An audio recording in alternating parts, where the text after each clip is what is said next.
If Crimson Desert keeps crashing mid-game on PC, whether it's during fights, cutscenes, or just exploring, there are a few fixes that usually stabilize it fast. Let's get you back in the game. And quick heads up, if this helps, make sure you're subscribed so you don't miss PC fix guides like this. First, lower your in-game graphics settings. Crashes during gameplay are often tied to GPU overload. Drop settings like shadows, textures, and effects to medium or low, and turn off things like motion blur.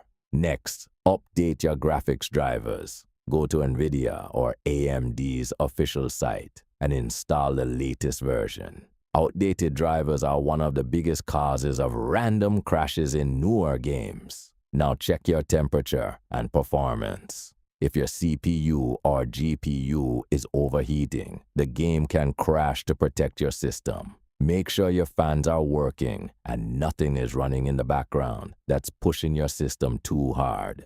Disable all overlays and background apps. Turn off Discord overlay, Steam overlay, GeForce Experience, and any recording software. These can conflict with the game during gameplay and cause crashes. Another key fix is verifying your game files. Corrupted files can cause crashes at specific moments like loading new areas or starting combat.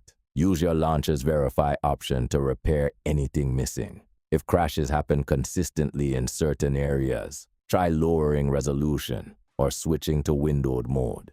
This reduces GPU strain during heavy scenes. Also check your RAM usage. Close unnecessary apps and browsers. Low available memory can cause mid-game crashes, especially in large open-world sections. Pro tip: if you've overclocked your GPU or CPU, revert it to default settings. Overclocks that seem stable elsewhere can crash games like this under load.